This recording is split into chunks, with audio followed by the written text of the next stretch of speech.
Hey folks, it's Jang here from ultimaterc.com, and I'm going to be giving my closing thoughts, or my overall thoughts, on the Team Associated ProLite 4x4 four-wheel drive stadium, or old school stadium truck, short course truck they call them nowadays in the RC world.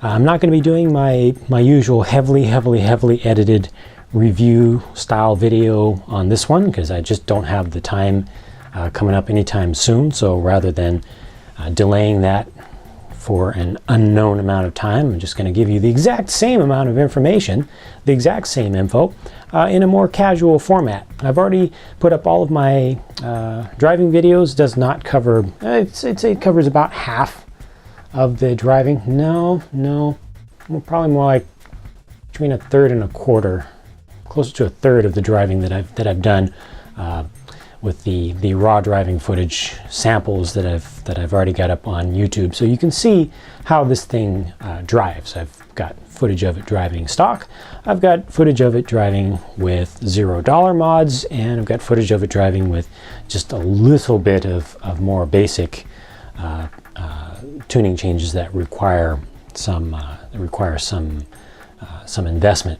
So I'm going to go ahead and cut to the chase here this time, which I can do because of the casual format. I'm going to tell you that I like the truck. I've had a good time with it in general. It has not let me down. I think that I've gotten a good value out of it for the amount that it costs. It's significantly cheaper than it's sold as a basher is what they call it. And the #1 competition in the basher world for four-wheel drive short course trucks is the Traxxas Slash 4x4, just the basic one. This here costs about 80 bucks less than that, and I think it performs better, and I think it's, for folks who want to bash with a short course truck, which is a little bit odd to begin with. If you really want to bash hard short course trucks, just the general style of them is not ideal, mostly because of the tires, the size of the tires, and they have low ground clearance. Even with the Slash 4x4 that has the high center ground clearance, you still have low ground clearance under here, and that's mostly a factor of the tire size. But if you do want to bash with something that has that semi-scale look with the full fenders, and also good protection from impacts to the front and rear with the nice big bumpers that are mandatory with the short course style vehicles, then I think that this ends up being a pretty good vehicle. So there's plenty of info out there about what comes with the vehicle. You can just go to the product page and see what type of motor and ESC, get all the specs and stuff. So I'm not going to go over that again. I'm going to go right into my driving impressions of the thing. First off, I started out with it bone stock, including with these bone stock tires.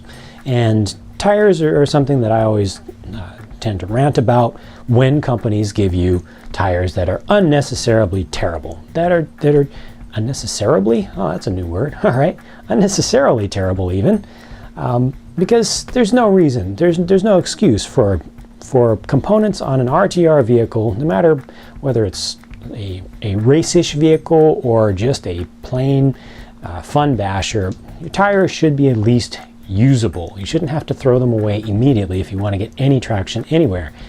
These look like the standard Associated SC10 tires that have been released on the two-wheel drives as well as the 4x4, and it uses the same SC10 4x4 wheels. But these tires are made with a softer tire compound. And I'll tell you right now, I am fine with these. They have my stamp of approval. I was completely satisfied with these tires as RTR tires. They did just fine on the street.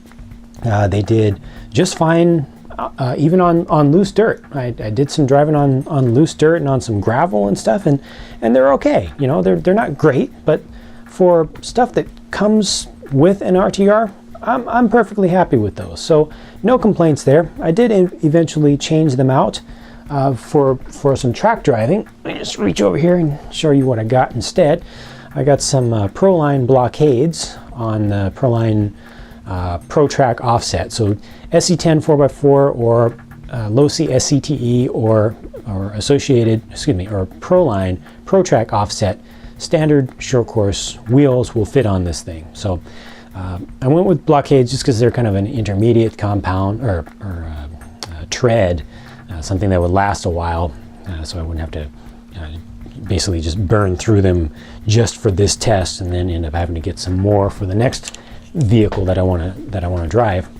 I put those on for some track driving. I first put it on NorCal Hobbies' indoor track in pretty much stock form, and the suspension was way too soft. It really lacked dampening. Also had a ton of body roll with the stock setup. There are a couple of ways that you can fix that, and I show with driving videos of the results of each way. First off, because they do give you some options for different shock mounts, you can move your shocks all the way out on the arms, and that will lower the vehicle a little bit. It'll also remove a lot of the stock droop. It has a ton of droop. It'll also stiffen up the effective rates on your shocks and your springs, and it'll take away most of the body roll and make the thing more agile. However, that takes away a lot of your droop in the process. So if you're going to be doing a lot of jumping, and I have a video of this out at the URC Bash Park at NorCal Hobbies of jumping with the shocks stiffened up by just moving them out on the arms, and it doesn't land quite so elegantly when it's set up that way with very minimal droop. It kind of goes thump because it doesn't have that much room to soak up the jump. So what I did was I moved the shocks back in a little bit to give myself more droop so that I could actually land some jumps and have some room to absorb. You know, you want that travel there to absorb the landings. I put some 40 weight, wait a minute, 40 weight, I think it was 45 weight in the front, 40 weight in the rear with stock pistons, and that worked out way better. The springs, it turns out, aren't so bad. I adjusted the ride height just a little bit. These use the little preload clips that you have to clip on, but that brought me to within a general ballpark of what felt good for driving this thing. And I think that this thing has some potential even for club racing. It does have some things that hold it back, but for folks who aren't going to be super serious about wanting the very, very best for how cheap this thing is, don't change out the motor, don't change out the ESC.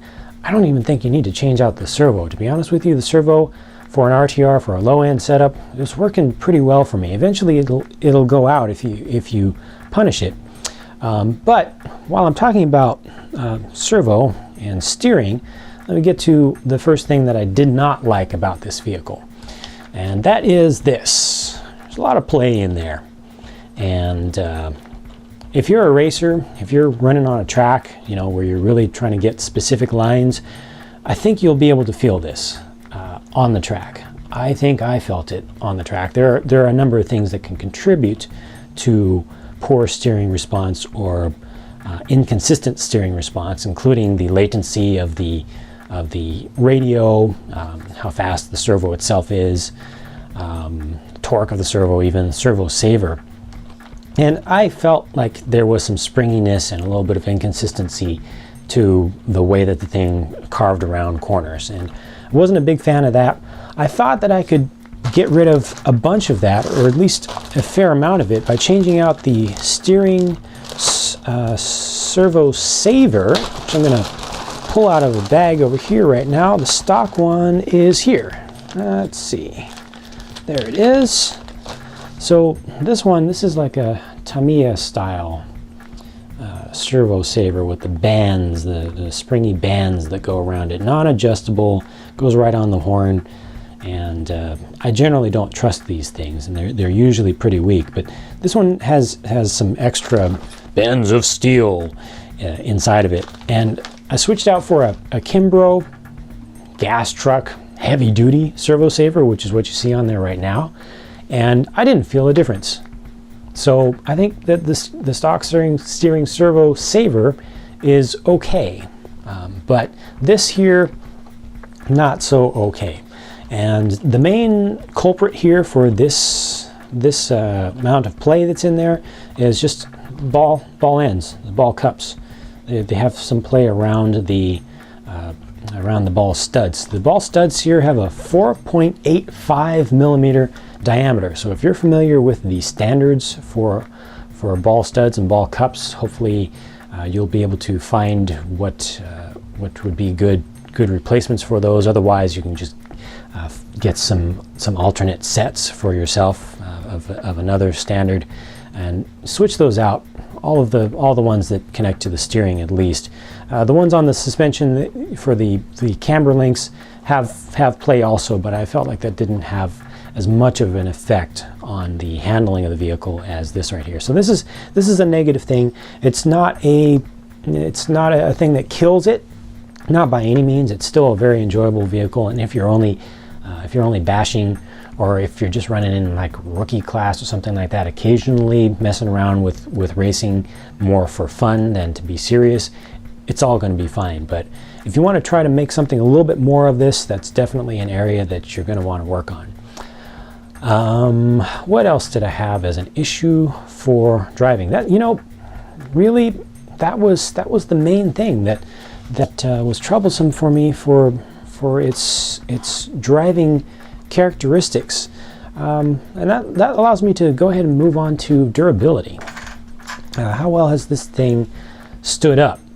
I can tell you that none of the chassis, driveline, suspension components have had any trouble for me. As far as breakages are concerned, I need to put that caveat on there.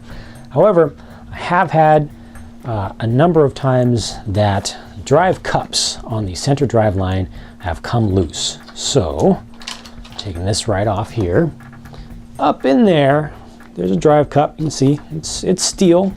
Looks smallish, but it does its job. If I turn this around, let's see, right there is a grub screw, a little set screw that holds this thing in place, and that thing keeps backing out. So that is something that right from the start you would be well advised to take out and put on some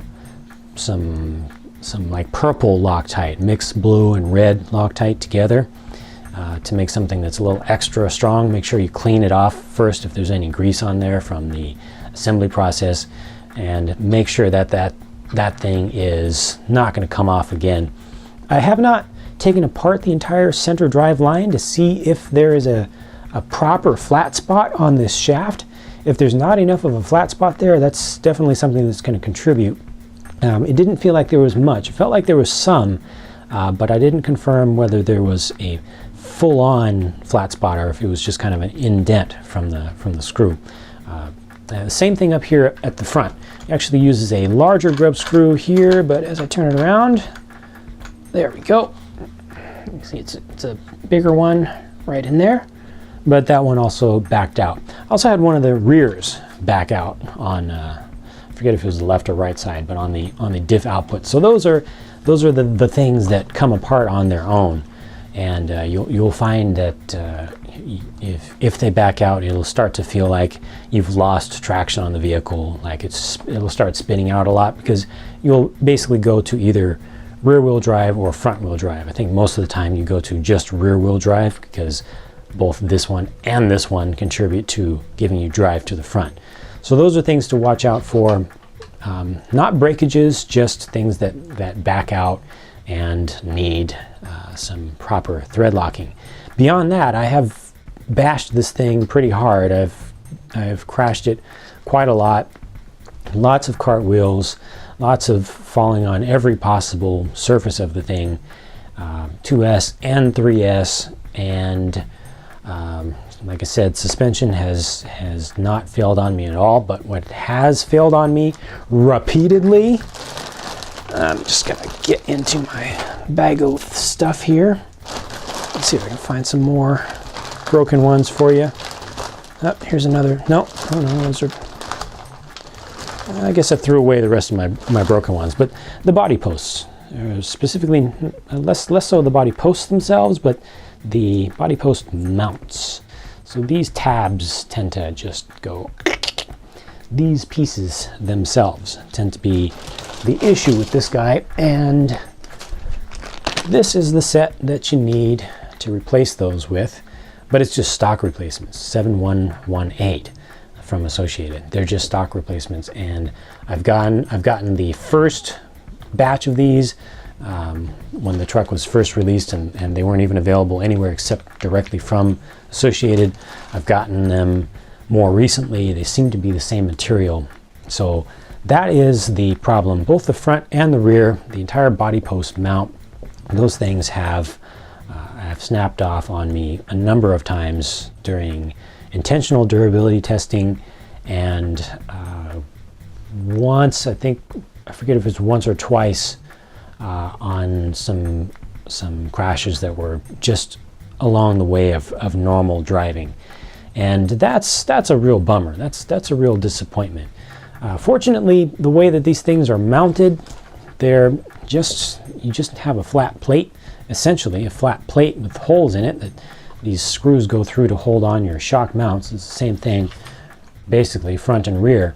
So you should be able to come up with a custom solution made with some different material. I mean, you could just do a piece of aluminum angle, drill the holes in the right place, and have the angle puts a nice flat plate on the top, and then put in your own body posts. You can either use these or use some RPMs or some Dupro. I think Drivetrain has a lot of posts that are in different lengths. But if there's anything that's a durability problem on this vehicle, definitely the body posts. They are a major source of concern. I definitely think that they broke way too many times, and I'm not too happy about that. During normal driving, most of the time it's been fine. During my intentional crashes or simulating people just having a lot of fun with the vehicle and skying it out, airing it out, and not knowing how to perfectly land, it's almost every time I get into those, I will have a breakage. But depends on how you drive. Definitely depends on how you drive. But eventually, no matter what, you're going to have, eventually with this vehicle, you're going to have some crash, accidental, whatever. Even if you're being nice with it, you're going to roll over and you're going to break those. I've even bashed the crap out of this body. I have not changed out the stock body. It's pretty thick. It's made of some pretty thick material. I think it's a 0.04, and it is Lexan. It's not PET or PVC or anything like that, but you can see that the body's kind of low, so it has been wearing against the tires, both front and rear. So it's got some definite wear spots on there. Probably just not the best design. A body might need slightly longer posts. I actually extended my front post a little bit, putting a couple of washers under there after I started to see this happening quite a lot. But the body itself is still hanging in there quite well. Only place I've got a crack is the back here. So, and that's from repeated cartwheels and such. So this truck on the whole, I have enjoyed. I think that its performance is acceptable out of the box, but the suspension is a little bit a lot under dampened. Increase the dampening with just some new oil. Get 2 bottles of oil. Get some like 45 front and 40 rear. Seems to be a respectable setup.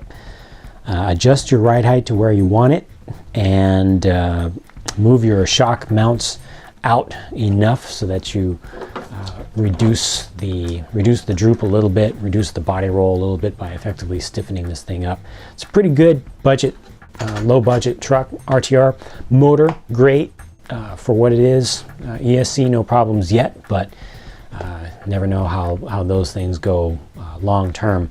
Running this on 3S LiPo, I found that the motor temperature was okay. Not too unhappy about that, even with the stock. Normally, as soon as you put something on 3S, when it's geared for 2S or nickel metal out of the box, normally you will want to gear down immediately. But with this one, it has held in there. I did 2 full packs of hard running with 3S pack, and didn't change the gearing, and outside temperatures were in the 70-degree Fahrenheit range, and motor temperature was 135-ish. And this thing is fast on 3S, and very, very enjoyable on 3S for sure. I think it's fine on 2S, but for a real bashing, going at it hard, 3S is where it's at. 32 miles per hour with stock gearing on 2S, but 46 miles per hour is what I got on 3S, again with the stock gearing. So not too shabby at all. Only last thing that I want to mention, or just confirm, is that this is a Thunder Tiger vehicle. It's well known. It's easy to see. Many of the parts are shared with existing Thunder Tiger, Sparrowhawk line or series vehicles that are already out there. So a lot more parts are already and have been on the market for quite some time. Plus, Associated has the full line of parts already out. Some Thunder Tiger brand upgrade parts, metal replacement parts, aluminum parts will also fit on this, but unfortunately they don't have anything else for the body posts, or body post mounts, because those are new for this one apparently. Thunder Tiger, for folks who don't know, Thunder Tiger owns Team Associated. They bought it in full some years ago, so that's the explanation for that. They're just primarily rebranding here. But yeah, that's it for this casual summary of my thoughts on this vehicle. Thank you very much for watching, and I hope to talk to you again soon.